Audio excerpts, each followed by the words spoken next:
Hey Plannerholics! It's been way too long since we last hung out.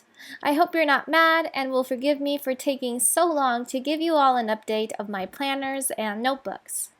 Today I'm going to share a quick flip of the last 9 months in my Jibun Techo so you can see how I've been using this planner and get a sense of its pages. I'm using it in its original clear PVC cover.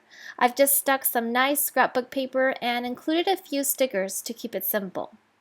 My go-to pen is still the Staedtler Pigment Liner 0.2, and I've been reusing my Erin Condren elastic band to keep it shut.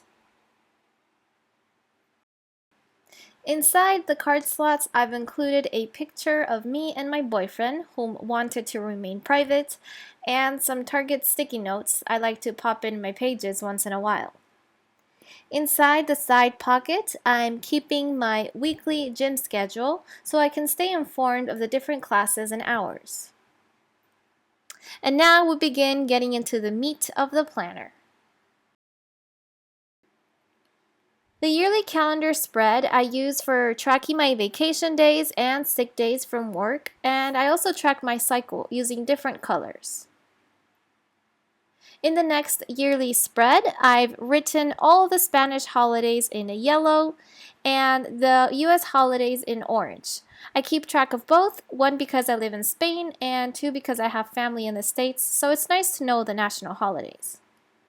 The next page has a goal/dream chart for the year, which I haven't filled out just because I'm terrible at keeping up with that sort of stuff or even figuring out what my intentions are. The next set of pages I've clipped for privacy as they contain information on my finance situation.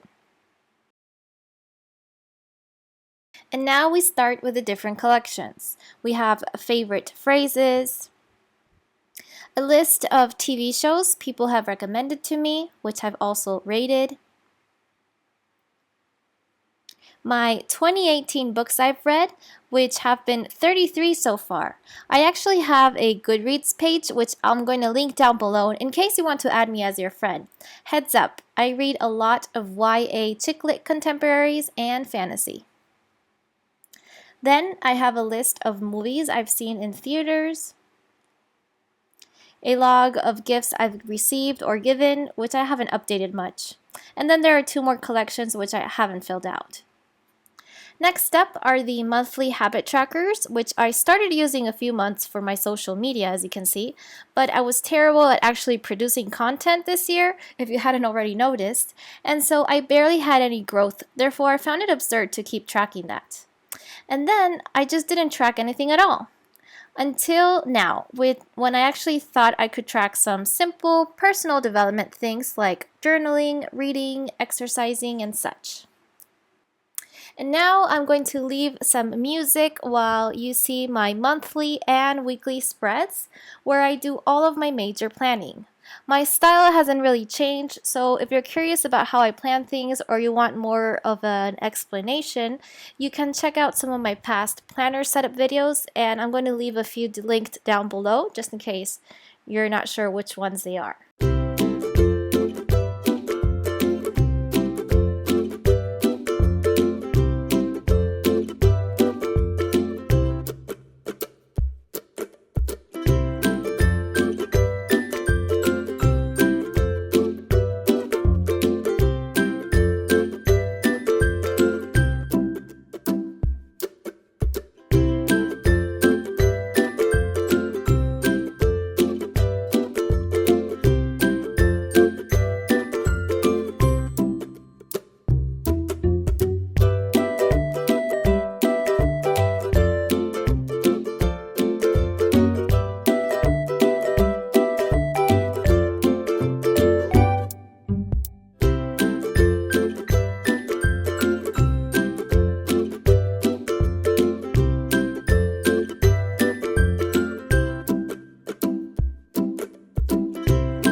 And that's it for my monthly and weekly pages. I skipped a few weeks, as you might have seen, and right now this is all that's left of the year. I keep my tabs up on the top, and after the weekly pages, I did some ink test with all the different pens and highlighters I use. And then there's a looking back on 2018 page, which I haven't filled out. And now we head towards the back of the planner. Behind the idea book, I like to store a lunar phases calendar printable that I got from Boho Berry. Lately, I've been into reading about the different moon cycles and how they affect us, so I like to check the calendar once in a while. And last but not least, like I mentioned, I keep my idea booklet in the back. And I use this kind of like a bullet journal style with an index in the front to keep track of all the different sections. The first few pages, which are clipped for privacy, contained a log of my expenses for each month. And as you can see, I color code my system. And I have 1 page per month. I then keep a master to-do list for different projects. So I have creative projects, personal, I have some business projects, and then I have some random lists relating to books and movies that I'd like to see, a wish list, and some random sticky notes. I also like to write ideas for my blog and my webpage, and here's a list of things I'd like to track in my planner for next year. And these are some notes that I researched online on the different moon phases that I mentioned earlier. And that's pretty much it for the notebook. I have plenty of room for more notes and lists. In the back pockets, I store my stationery shop business cards and some emoji stickers. So that is my current planner setup, which has been working great. And even though I might not use it for some periods of time, I've made my planning system so easy that it's always so great to come back to, even when life might get a little busy or hectic. The planner is also super lightweight, and it allows me to carry it anywhere I go if I need to. So as my one and only planner, overall I'd say I've really been enjoying it, and I'm going to continue using it until the year is over.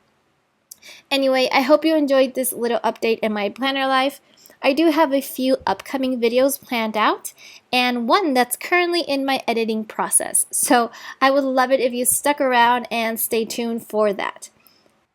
If you have any questions or suggestions of things you'd like me to share, please leave them in the comments below, and I'll talk to you there. Until my next one.